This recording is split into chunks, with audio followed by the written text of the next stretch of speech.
अधर्मी के मुख से यदि अंत समय में आपके नाम का स्मरण हो जाए, भजन हो जाए, तो उसका भी कल्याण हो जाता है।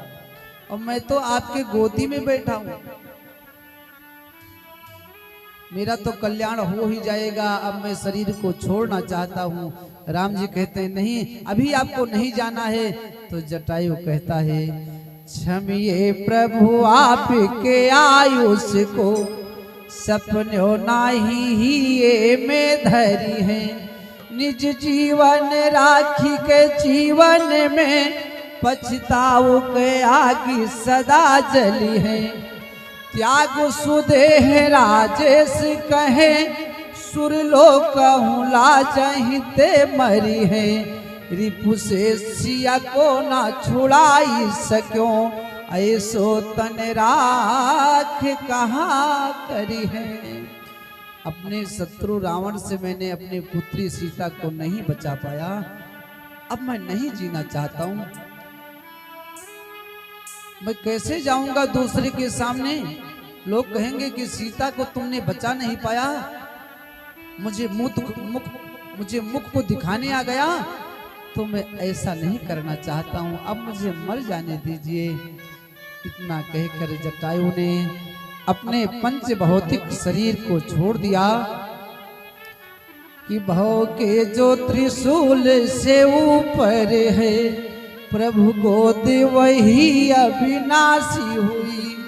रटि राम के नाम की ज्योति लगी, वही शंकर मूर्ति प्रकाशी हुई। दृग बिंदु की अंजलि पा रहा था, वही चाह नबी की जल राशि हुई। ओह धन्य है गीध की दंडक की, वही कंटक भूमि काशी हुई। वही कंटक भूमि काशी हो गई। राम जी के गोदी में जटायु ने अपने शरीर को छोड़ दिया। राम जी आज लक्ष्मण से कहते हैं भैया, इस जटायु पिता के समान थे, खगनायक पूज पिता सम थे। खगनायक पूज पिता सम थे, प्रिय बंधु ये बात ही धर ले। पितु की न क्रिया संभली हमसे, खगनायक की ही क्रिया कर ले। जटायु पिताजी के समान थे, पिताजी का अंतिम संस्कार मुझसे हुआ नहीं, तो मैं जटायु का ही अंतिम संस्कार कर लूं। क्यों? पिता का अंतिम संस्कार करने का अधिकारी कौन होता है? कौन होता है भैया राजू? है लड़का? कौन सा लड़का? बड़ा भूत। राम जी लक्ष्मण से कहते हैं भैया, पितु की अंत क्रिया करबे को, बड़ो पुत्र अधिकारी। सो पितु क्रिया भरत को सौंपी, प्रभु खग क्रिया संभाली। बड़ा पुत्र का अधिकार होता है कि वो पिता का अंतिम संस्कार करे, लेकिन वो अधिकार राम जी ने भरत को दे दिया। फिर स्वयं आकर जटायु का अंतिम संस्कार किए। और जब जटायु के शरीर में आग लगी, धुआं ऊपर जाने लगा, तो चलो भाई, हमारी जिला पंचायत जी भी भाई समय निकाल कर पहुंचे। इनका बहुत लंबा क्षेत्र है, लेकिन भाई सब जगह पहुंचने का प्रयास करते हैं। कन्हैया जी की कृपा हमेशा बनी रहे आप पर। बोलो भागवत भगवान की जय। अब जब धुआं ऊपर को जाने लगा, तब राम जी कहते हैं जाओ जाओ हे गिधिराज, जाओ ही मेरे धाम को तुम, जाओ ही मेरे धाम को तुम, जाओ मेरे ही धाम को तुम। जाते जाते इतना सुन लो, कर चले रीढ़ी से राम को तुम। जाते जाते इतना सुन लो, कर रीढ़ी से राम को तुम। जाते जाते सुन लो कर चले रीढ़ी से राम को तुम। जाके जाके इतना सुन लो कर चले रीढ़ी से राम को तुम। राम जी कहते हैं जटायु आप जाओ मेरे धाम में वास करो, लेकिन आपने इस राम को रीढ़ी बना दिया। अब इधर राम जी और हनुमंतलाल की मित्रता हुई। राम जी हनुमंतलाल का मिलाप हुआ। हनुमान जी ने सुग्रीव से मिलाया, सुग्रीव राम जी की मित्रता हुई। बाली आता ताई था, प्रभु ने उसका उद्धार किया। और इधर सीता माँ का पता लगाने के लिए 3 दिशा में तो सुग्रीव ने अन्य वानरों को भेजा, लेकिन दक्षिण दिशा के तरफ हनुमान जी को भेजा।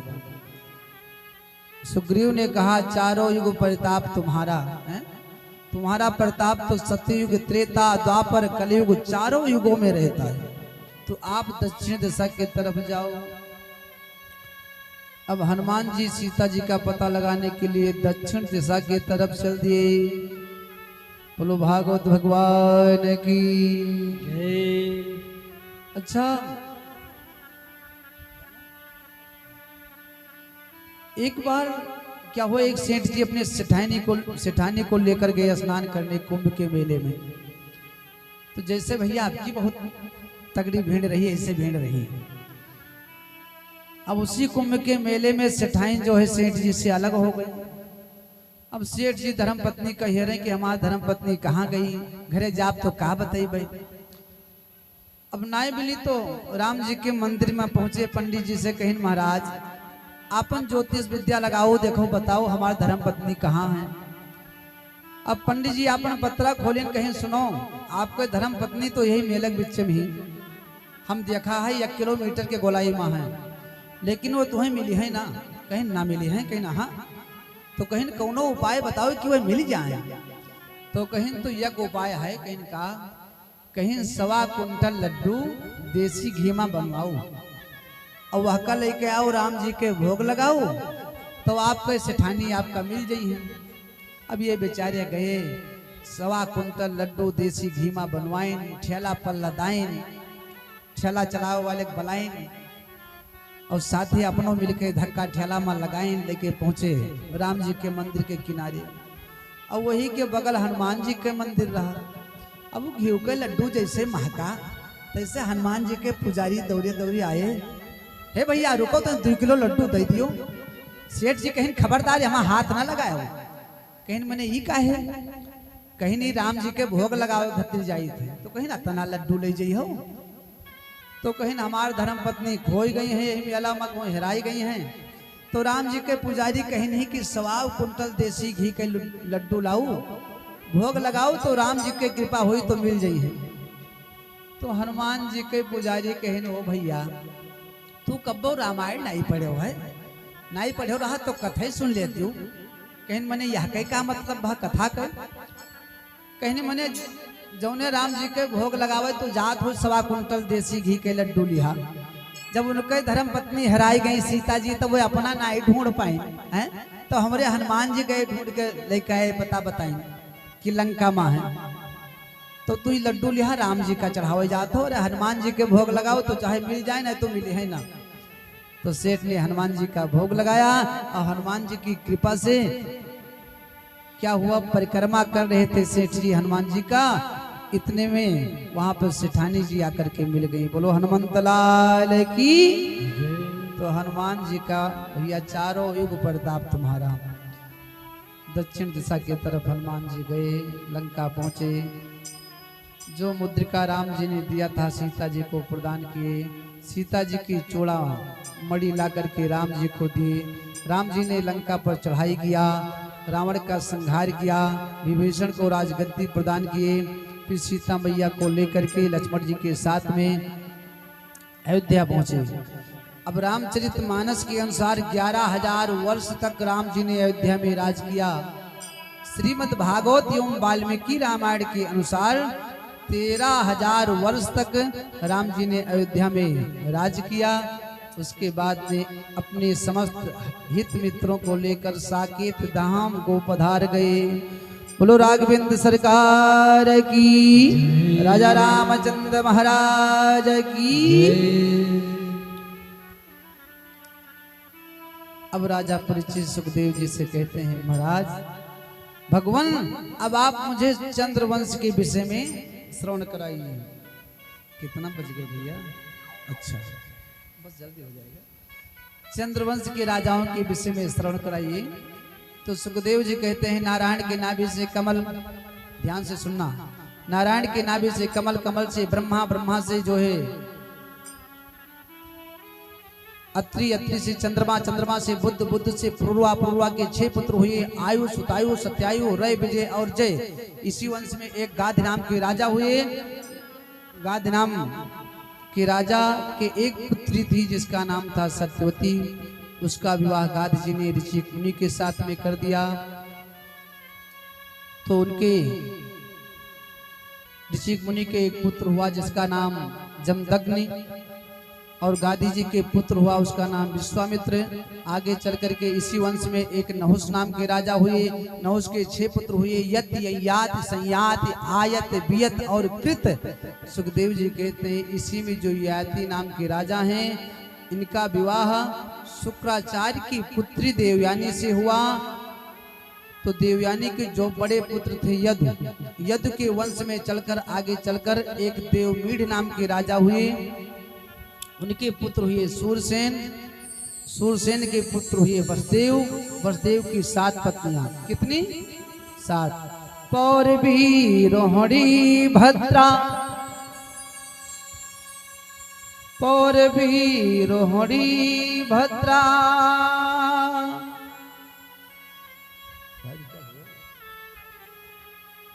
पौरवी, रोहिणी, भद्रा, देव की रचना इला। 7 पत्नियां, 7 में नंबर 2 पर रोहिणी।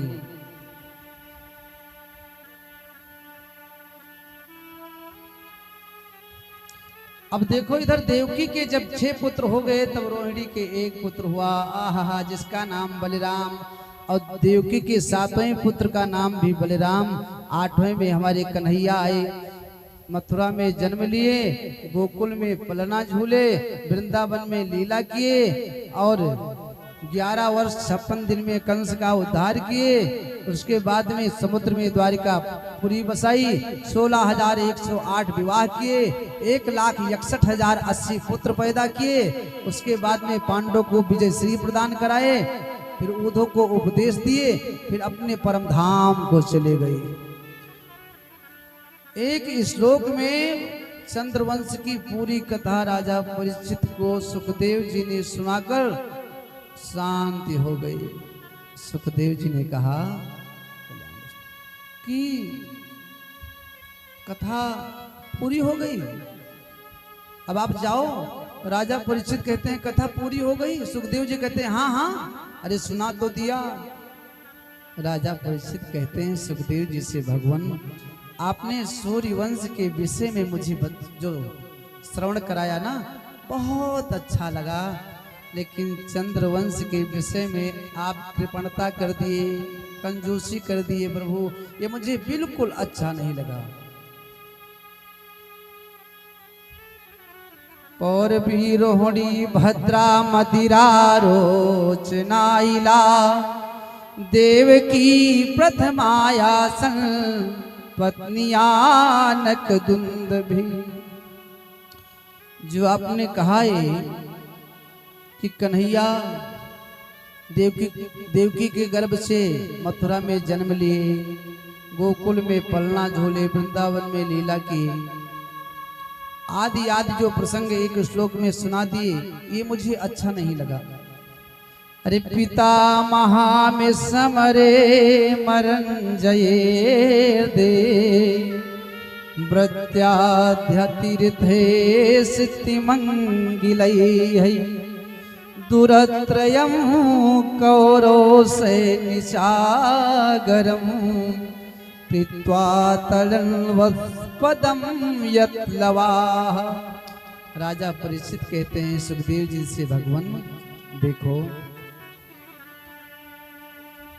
जिनके द्वारा मेरे पूर्वजों का कल्याण हुआ, अरे कौरव की सेना एक सागर के समान थी और मेरे पूर्वज केवल 5 लोग थे। अब उस कौरव की सागर रूपी सेना को हमारे पूर्वज कैसे लांघ गए, जैसे कोई बछड़ा गाय के खुर के गड्ढे को लांघ जाता है। और उनकी बात छोड़ो, वो परमात्मा मेरी माता उत्तरा के गर्भ में पहुंचकर मेरी भी रक्षा किए थे। तो जिन्होंने मेरे पूर्वजों की रक्षा की, मेरी रक्षा की, उनका प्रसंग में संक्षिप्त में कैसे सुन सकता हूँ? मुझे विस्तार से श्रवण कराओ। तब सुखदेव जी कहते हैं कि देखो, आज कथा का चौथा दिन है। कौन सा चौथा दिन है? सुखदेव जी कहते हैं चतुर्थ दिवस चल रहा है, आपने अभी जल नहीं पिया, भोजन नहीं किया, आराम नहीं किया, तो जाओ थोड़ा जलपान कर लो, फिर कथा होगी।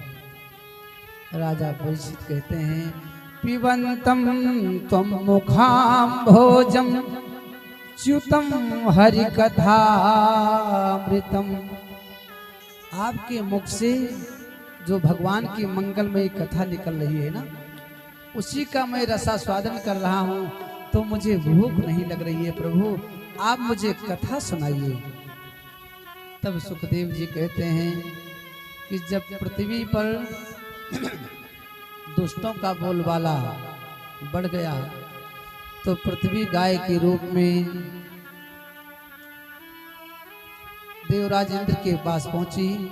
तो इंद्र देवता अनेकों देवताओं को लेकर ब्रह्मा जी के पास पहुंचे, सारा हाल बताए। ब्रह्मा जी ने नारायण का ध्यान लगाया, तो जो आकाशवाणी हुई वो ब्रह्मा जी को सुनाई पड़ी। तो ब्रह्मा जी ने कहा देवताओं से कि देखो, आगे चलकर पृथ्वी पर कश्यप और अदिति वसुदेव एवं देवकी के रूप में जन्म लेंगे और उन्हीं के गर्भ से हमारे प्रभु अवतार लेंगे और उनकी माया यशोदा के गर्भ से अवतरित होगी। शेष जी भी बलराम के रूप में अवतार लेंगे। हम सबको भी पृथ्वी पर चलना चाहिए। पृथ्वी को सांत्वना दिलाई, पृथ्वी वहां से चली गई। और इधर सुखदेव जी कहते हैं कि मथुरा नगरी में एक राजा रहते थे जिनका नाम था उग्रसेन। उग्रसेन की पत्नी का नाम था पौंडरेखा। पौंडरेखा पतिव्रता नारी थी, लेकिन पुत्र एक भी नहीं थे। एक दिन अपने सहेलियों के साथ में घूमने निकली और जब बगीचे में पहुंची तो शीतल मंद सुगंध हवा बह रही थी। वहां पर एक दुर्मलिक नाम का राक्षस आया। यसुरे दुर्मलिक आवाता हवा, असुर दुर्मलिक आवाता हवा, रानी मोदित खड़ी रही जावा, रानी मोदित खड़ी रही जावा। एक टक देखत रूप अनोखा, एक टक देखते रूप अनोखा, कपटी वेश धरी कीन्ही से धोखा, कपट रूप धरी कीन्ही धोखा, कपट वेश धरी कीन्ही से धोखा। कपट वेश धरी कीन्ही से धोखा। दुर्मलिक नाम का असुर आया उग्रसेन के रूप में, अपना चेहरा बना करके वेश बदल कर पौन रेखा के साथ में छल किया। उसके बाद में अपने असली रूप में आ गया। जब पौन रेखा ने देखा कि अरे ये तो राक्षस है, मेरे पतिव्रत धर्म को इसने नष्ट कर दिया है, तो पौन रेखा ने कहा अरे दुष्ट, लानत है तुम्हारे माता पिता गुरु पर जिन्होंने तुमको ऐसा संस्कार दिया। अब इधर पौन रेखा कहते हैं अब मैं क्या करूं, फिर सोचने लगी कि तुलसी जैसे बहुत पिता तैसी मिले सहाय, आप न आवे ताहि पहा ताहि तहाँ ले जाय। सोचती हैं कि जो प्रभु की इच्छा होती है वही होता है। किसी प्रकार अपने मन को सांत्वना दिलाती हैं और फिर सहेलियों के साथ में घर पर पहुंची। समय व्यतीत हुआ, इधर 9 महीना व्यतीत हुआ, 10वां मास लगा, प्रसव का बेग आया तो पौन रेखा के गर्भ से एक पुत्र का जन्म हुआ। अब जैसे बालक का जन्म हुआ कि बालक के पैदा होते ही, बालक के पैदा होते ही आंधी तूफान मचाने लगा, आंधी तूफान मचाने लगा, आंधी तूफान मचाने लगा। बादल गरजे बिजली चमके 49 पवन सन्नाने लगा। बादल गरजे बिजली चमके 49 पवन सन्नाने लगा। बादल गरजे बिजली चमके 49 पवन सन्नाने लगा। चमके बिजली चमके चमने लगा। बोल भागवत भगवान की। जैसे कंस का जन्म हुआ तो बादल गरजने लगा, वृक्ष की डालियां टूट टूट कर गिरने लगी, पानी बरसने लगा। लेकिन भाई उग्रसेन बहुत प्रसन्न है कि मेरे घर पुत्र हुआ है। मंगलाचार्यों को बुलाए, मंगलाचरण कराए, पंडित जी को बुलाए, खूब धन दिए और कहने लगे महाराज देखो मेरे बच्चे के कुंडली में क्या है। पंडित जी ने कहा देखो कुंडली में लिखा है कि आपका बालक बहुत बड़ा बाहुबली होगा, अनेकों राजाओं को पराजित करेगा, सारे राजा आपके पुत्र को कर देंगे आकर के, इतना बाहुबली आपका ये बेटा होगा। लेकिन एक कमी है, क्या कमी क्या है? तो पंडित जी कहते हैं कमी ये है कि ये गौ ब्राह्मण की हत्या करेगा, परमात्मा से वैर करेगा। तो उग्रसेन कहते हैं मुझे ऐसा पुत्र नहीं चाहिए। अब पुराण अंतर्गत कथा आती है कि लता पात्रा में लपेट कर उग्रसेन ने कंस को यमुना में फेंक दिया। सूरसेन जी स्नान करने गए थे, बहते हुए उस बालक को गोदी में उठाकर घर पर लाए। वसुदेव एवं कंस का लालन पालन सूरसेन ने अपने हाथों से किया। कंस थोड़ा बड़ा हुआ। एक दिन नारद जी पहुंच गए। नारद जी ने कहा सुनो, आपके पिता ये सूरसेन नहीं है, आपके पिता उग्रसेन हैं। सारा हाल बताया तो कंस ये तत्काल दौड़ लगाया, कैलाश पर्वत पर पहुंच गया। शंकर जी को प्रसन्न करने के लिए पूजन किया। शंकर जी प्रसन्न हुए, प्रकट हुए, एक धनुष को उठाकर कंस को देते हैं। कहते हैं बेटा इस धनुष को कोई तोड़ नहीं पाएगा, और जिसने इस धनुष को तोड़ दिया वो तुमको छोड़ नहीं पाएगा। कंस घर पर पहुंचा। मथुरा में अपने पिता उग्रसेन के घर करता क्या है, छोटे छोटे बच्चों को लेकर जाता है, वृक्ष पर चढ़ा देता है। धक्का देकर गिरा देता है। किसी के हाथ टूट जाते हैं, किसी के पांव टूट जाते हैं, किसी के सिर फूट जाते हैं, 2-4 बच्चे मर भी जाते हैं। कुछ बच्चों को यमुना में लेकर जाता है, डुबा देता है। जब चारों तरफ से उलाहना आने लगा मेरे प्यारे, तो एक दिन उग्रसेन ने कहा, सुनो आप ये क्या कर रहे हो बेटा? छोटे छोटे बच्चों को तुम बुलाकर लेकर जाते हो, मार डालते हो, इनके हाथ पांव को तोड़ देते हो। अरे इन बच्चों ने तेरा क्या बिगाड़ा है? अब देखो पिताजी समझा रहे हैं तो बेटा को मानना चाहिए है कि पिताजी हैं तो हमारे लिए अच्छा ही बता रहे होंगे। लेकिन कंस ने अपने पिता की एक ना सुनी, ले जा करके अपने पिता को पकड़कर जेल खाने में डाल दिया। जेल खाने में डाल दिया और स्वयं गद्दी पर बैठ गया। ये करना चाहिए?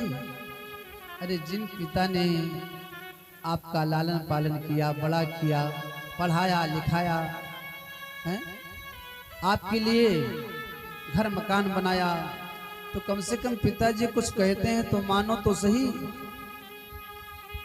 लेकिन पिता का कंस कुछ ना सुना, जबर ले जाकर के जेल खाने में बंद कर दिया। लेकिन ऐसा नहीं करना चाहिए। माता पिता का सम्मान जरूरी है। मानस में गोस्वामी जी कहते हैं कि देखो, चारी पदार्थ करतलता के, चारी पदार्थ करतलतारी, ये प्रीतमात प्राण समझा के, तुम्हारे प्राण समझा के। चारी पदार्थ करतलता के, चारी पदार्थ करतलता के। प्रिय प्रीतमात, प्रिय तुम्हारे प्राण समझा के, चारी पदार्थ करतलता के। चारी पदार्थ करतलता के, करतलता के। उन पुत्र के हाथ में अर्थ धर्म काम मोक्ष 4 पदार्थ मुट्ठी में होते हैं। किनके? जो अपने माता पिता को अपने प्राण के समान मानकर उनकी सेवा करते हैं। इसलिए अपने घर के बूढ़ बुजुर्ग का सम्मान करना सीखो, माता पिता की सेवा करो। यही हमारा मुख्य उद्देश्य है। हम सबके लिए जो माता पिता है ना, सबसे बड़े हमारे वही भगवान हैं। कि नजर अनजान भी रखना, मगर पहचान भी रखना। करो मासूम शैतानी तो फिर ईमान भी रखना। करो मासूम शैतानी तो फिर ईमान भी रखना। खुले मन से नए रिश्तों का स्वागत भी करो, लेकिन खुले मन से नए रिश्तों का स्वागत भी करो। लेकिन जरूरी है बुजुर्गों का सदा सम्मान भी रखना। जरूरी है बुजुर्गों का सदा सम्मान भी रखना।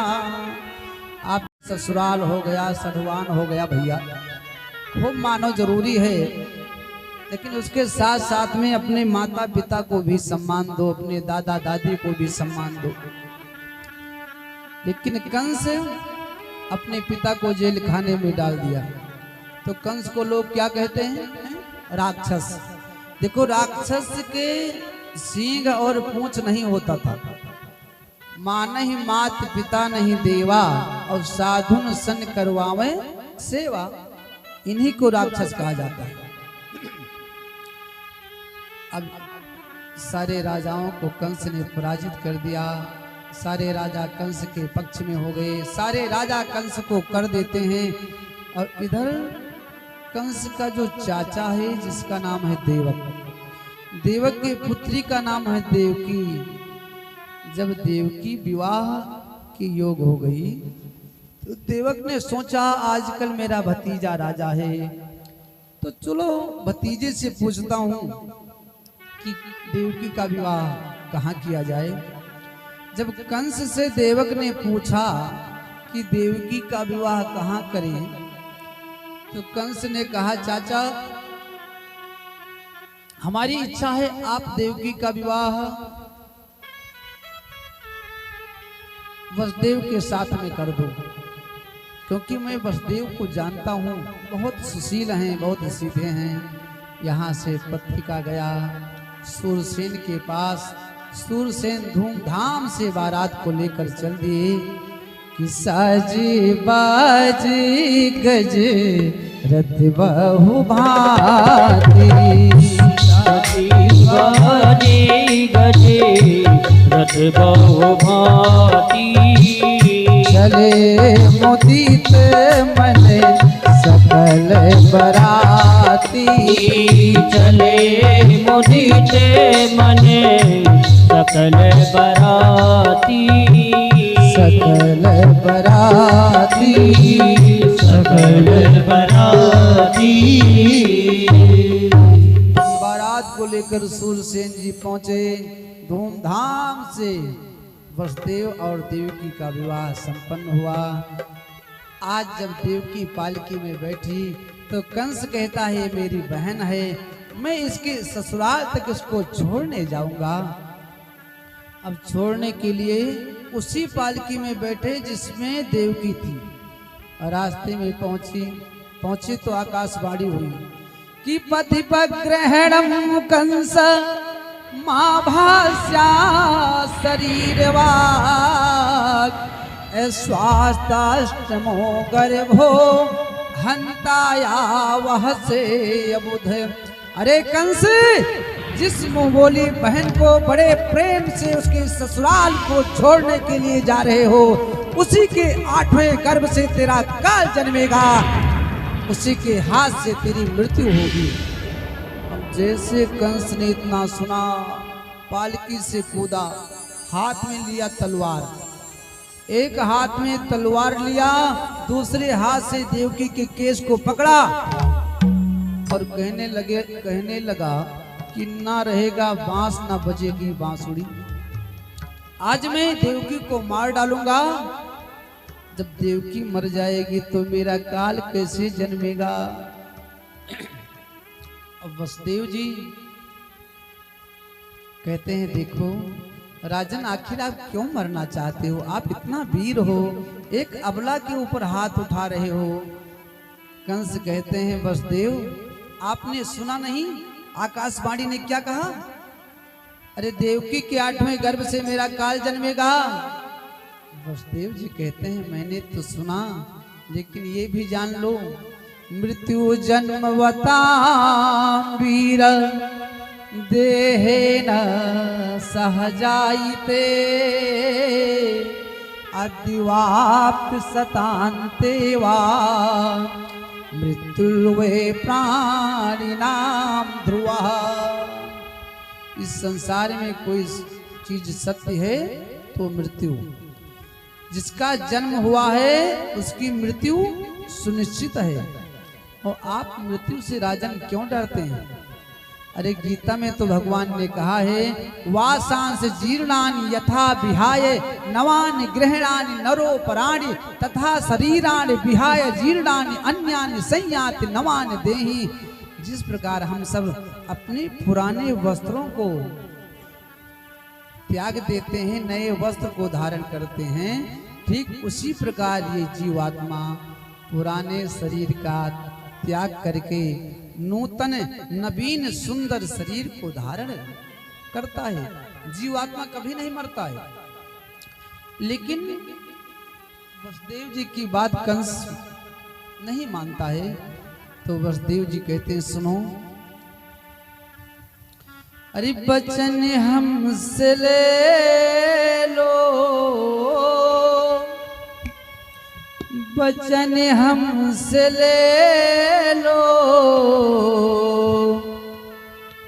बचन की कसम जो वादा करेंगे निभाएंगे हम, जो वादा करेंगे निभाएंगे हम, जो वादा करेंगे निभाएंगे हम, जो वादा करेंगे निभाएंगे हम।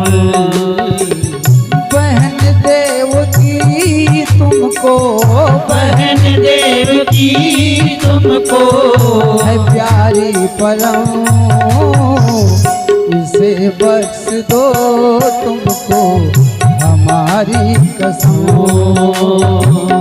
इसे बख्श दो तुमको हमारी कसम।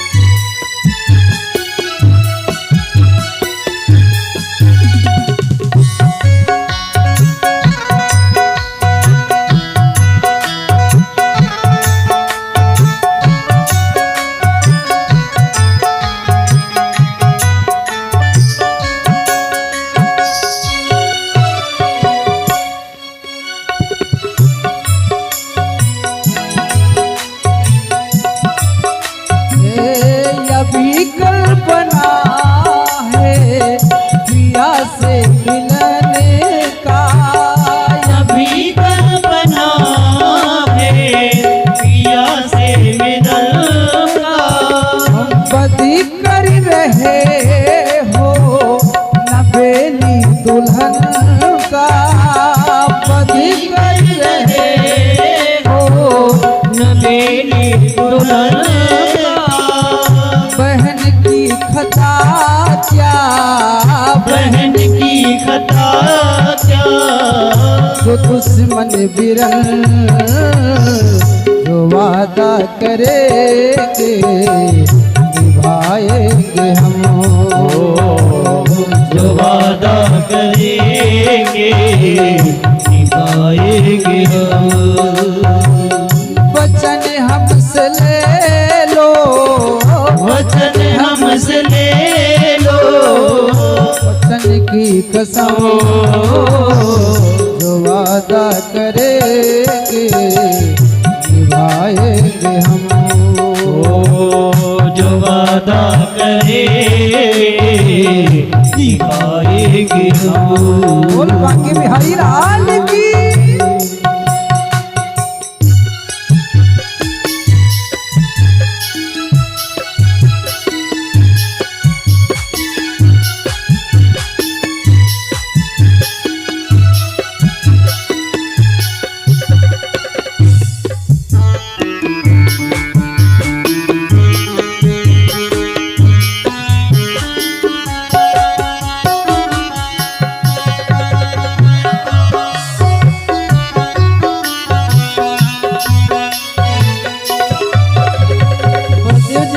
देखो मैं संग देवकी के रहूंगा, जो भी आप सजा दोगे ना मैं सहने को तैयार हूं, लेकिन अपनी धर्मपत्नी को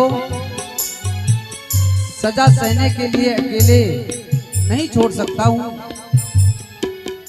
अब आगे बसदेव जी कहते हैं, देखो बंदी बने बंदी गृह में रहूंगा, बंदी बने गृह में रहूंगा, संगी देवकी के जीऊंगा मरूंगा, संगी देवकी के जीऊंगा मरूंगा, सजा जो भी दोगे, सजा जो भी दोगे सह लेंगे हम,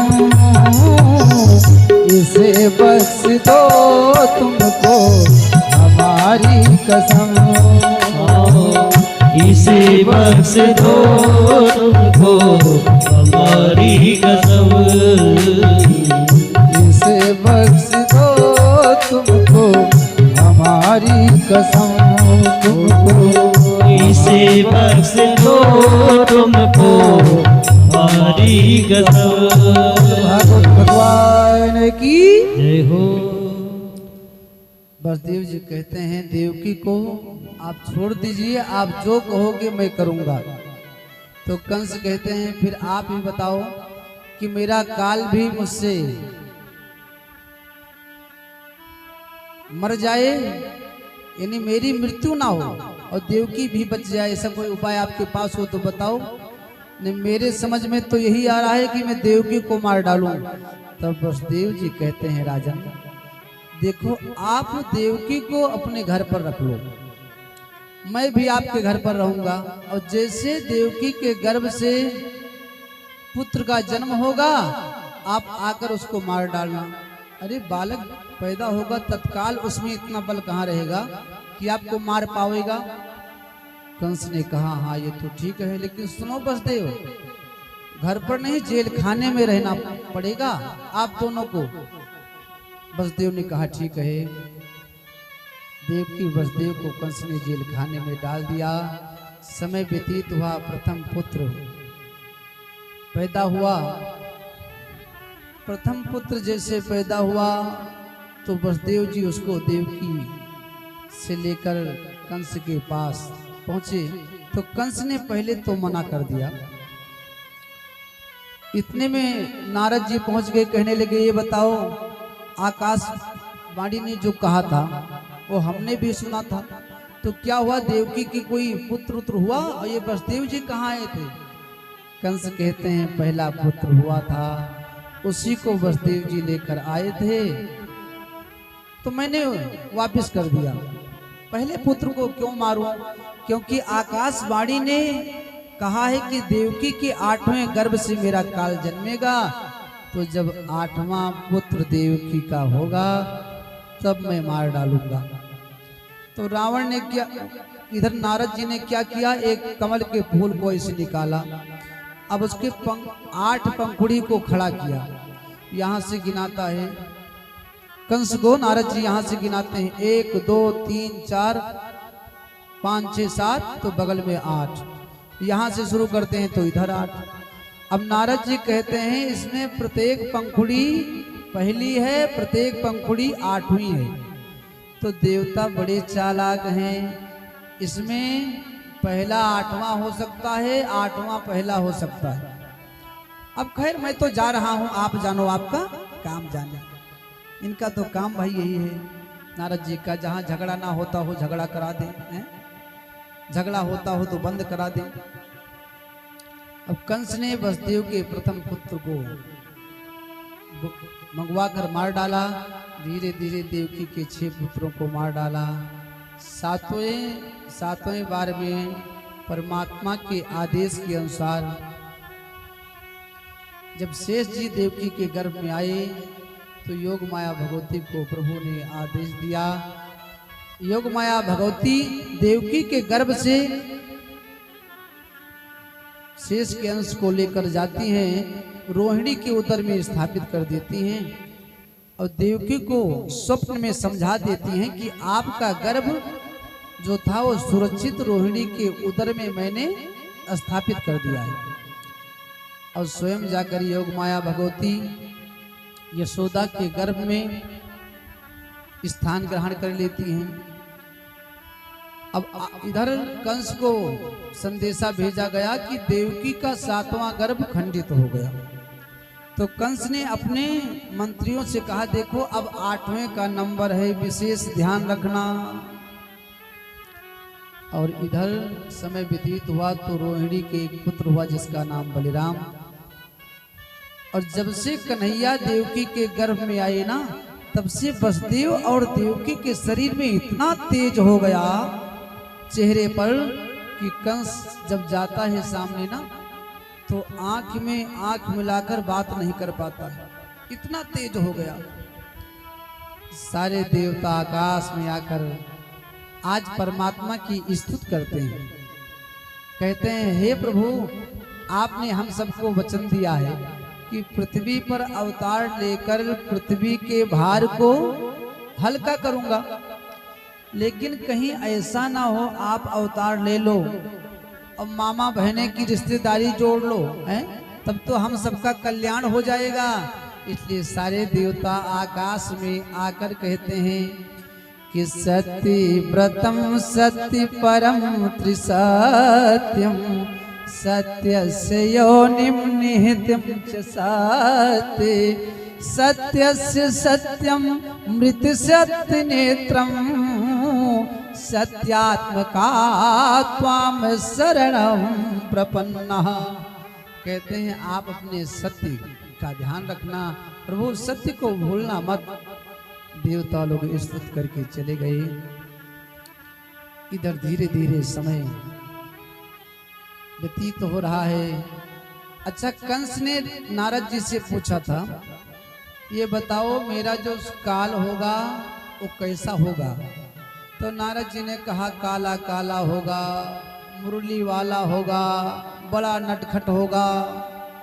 तब से यदि कहीं कंस के पास थाली में भोजन आ जाए ना और दाल में कहीं काला जीरा देख ले तो थाली को उठाकर कंस फेंक देता था। काले चीजों से इतना डरने लगा। धीरे धीरे बहुत चिंता होने लगी कंस को। अच्छा, चिंता से कहते हैं, सुनो बहन, मैं आपसे बहुत बड़ी हूं। तो चिता कहती है, तू मुझसे बड़ी है? तो मुझसे बड़ी कभी नहीं हो सकती है। क्यों? क्योंकि मैं मुर्दे को जलाकर राख कर देती हूँ। तो चिंता ने कहा, रे बहन, तू मुर्दा को जलाती है, लेकिन मैं जीते जी व्यक्ति को जलाकर राख कर देती हूँ।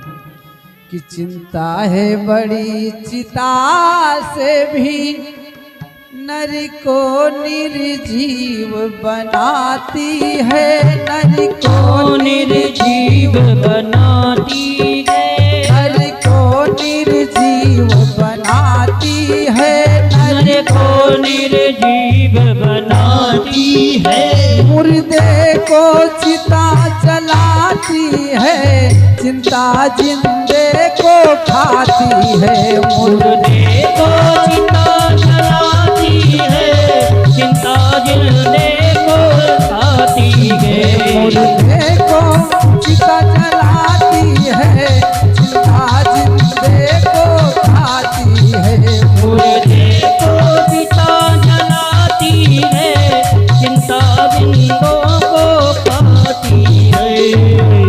तो वही चिंता कंस को हो गई। धीरे धीरे दुबला होने लगा, शरीर का बल खत्म होने लगा। भादों का महीना आया, कृष्ण पक्ष, वृष लग्न, हर्षण योग, अष्टमी तिथि। एक कमी अभी है क्या? रोहिणी नक्षत्र नहीं आया। कन्हैया सोचते हैं कि देखो, देवकी भाग्यवान इसलिए है कि मैं इसके गर्भ से जन्म ले रहा हूँ। यशोदा पुण्यात्मा इसलिए होगी क्योंकि मैं उसके दुग्ध का पान करूंगा। लेकिन इसमें रोहिणी को कुछ नहीं मिल रहा है, इसलिए मैं रोहिणी नक्षत्र में जन्म लूंगा। अथवा दूसरे संत का मत है, प्रभु ने सोचा कि मैं चंद्रवंश में जन्म ले रहा हूँ और चंद्रमा की जो 27 पत्नियां हैं ना, उनमें जो रोहिणी नाम की पत्नी है उससे चंद्र देवता बहुत प्रेम करते हैं, तो मैं रोहिणी नक्षत्र में जन्म लूंगा। अब जैसे रोहिणी नक्षत्र आया, ठीक 12 बजे रात्रि में, भादों कृष्ण पक्ष, अष्टमी तिथि, रोहिणी नक्षत्र, हर्षण योग, वृष लग्न, रात्रि में ठीक 12 बजे मेरे कन्हैया का प्राकट्य हो गया। बोलो बाल कृष्ण लाल की। ससंक चक्रम सकरीट कुंडलम सपीतवस्त्रम सरसीरुहे क्षणम सहार वक्षस्थलकौस्तुभं श्रियं नमामि विष्णुं शिरसा चतुर्भुजं। शंख चक्र गदा लेकर हमारे प्रभु प्रकट हो गए। अब देवकी मैया कुछ समय तक स्तुति करती हैं, फिर प्रभु से कहती हैं कि आप इस रूप में आ गए हो। तो कन्हैया ने कहा, मैया आपके जितने पुत्र हुए मामा कंस ने मार डाला, तो मैंने सोचा कि जो काम 11 वर्ष 56 दिन के बाद करना है, यदि कंस मामा आ जाएंगे तो आज ही उनका निपटारा कर दूंगा, इसीलिए चक्र सुदर्शन लेकर आया हूं। तो मैया कहते हैं आप छोटे हो जाओ। प्रभु कहते हैं मैं छोटा हो जाऊंगा, लेकिन पिताजी आप ऐसा करो, मुझको यहाँ से ले चल करके गोकुल पहुंचा दो, और मेरे आदेश के अनुसार योग माया भगवती ने यशोदा के गर्भ से अवतार लिया है, उनको लाकर कंस को दे देना। वसुदेव जी ने कहा ठीक है। हमारे प्रभु छोटे हो गए। अब हाथ में हथकड़ी, पांव में जो बेड़ी लगी थी ना, सब खुल गए। एक जो है टोकरी में सुंदर वस्त्र को बिछाकर आच्छादित करके कन्हैया को उस पर लिटाते हैं और अपने सिर पर रख करके जैसे चलने को सोचते हैं, तो जो जेल खाने में ताले लगे थे ना, सब टूट गए। जो दरबान थे सब सो गए। कि जब जन्म कृष्ण भगवान, जब जन्म कृष्ण भगवान, तब सो गए सब दरबार। ताला टूट गया, ताला टूट गया, ताला टूट गया। जब जन्म कृष्ण भगवान, जब जन्म कृष्ण भगवान,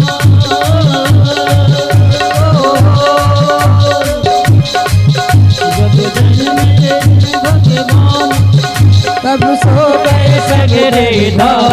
ताला टूट गया, ताला टूट गया, ताला टूट गया, ताला टूट गया, ताला टूट गया।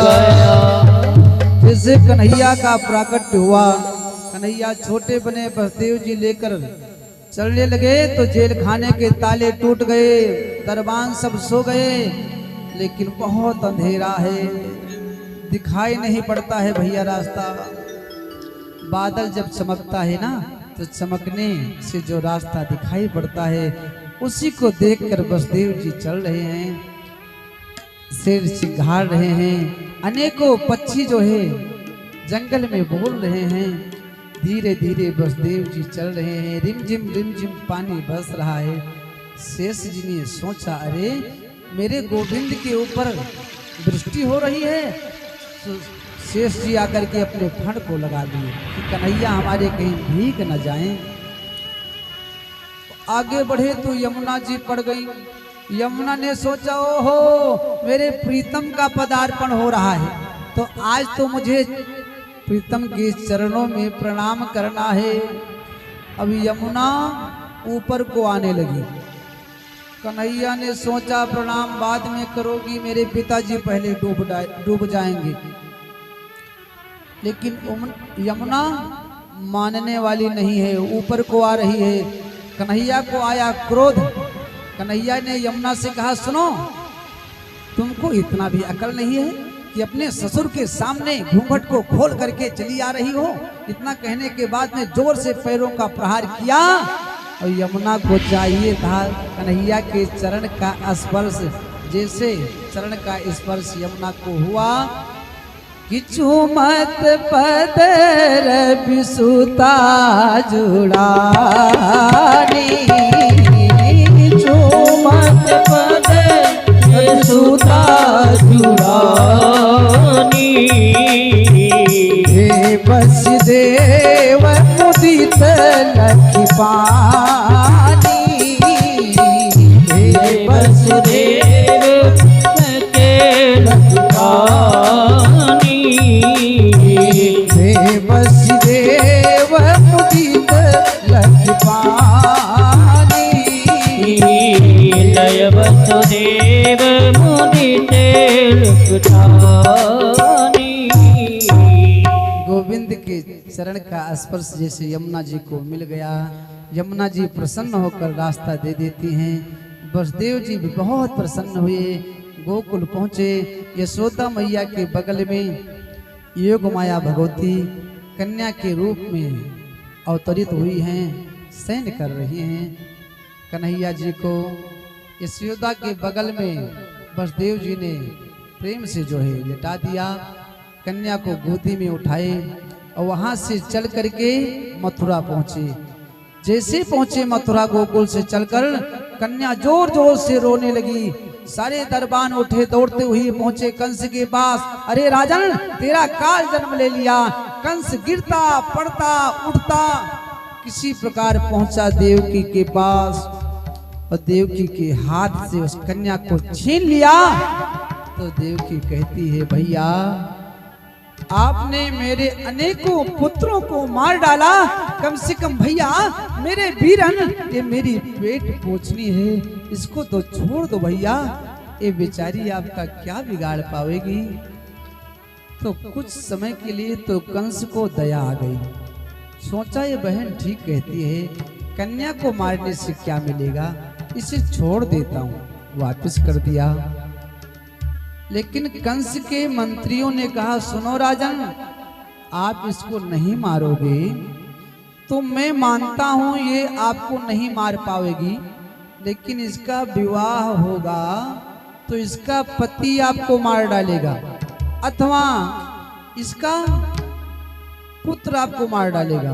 कंस ने कहा, हाँ भैया बात तो आप ठीक कहते हो।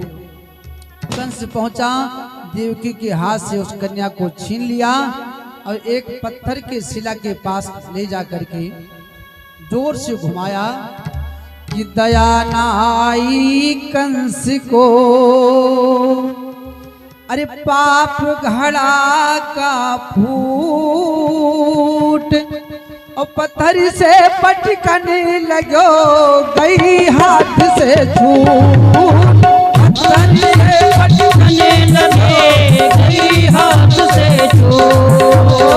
पत्थर से पटकने लगो गई हाथ से छूट। पटकने लगे गई हाथ से छूट। जैसे पत्थर के शिला के पास पहुंचा और जोर से घुमाकर पटकना चाहा तो कन्या हाथ से छूट गई, आकाश में जाकर 18 भुजा से परिपूर्ण हो गई और कहने लगी, अरे दुष्ट कंस, तुम नाहक में छोटे छोटे बच्चे को पकड़कर मारते हो। किम मया हतया मंद वाता खलु तवांत्रकृत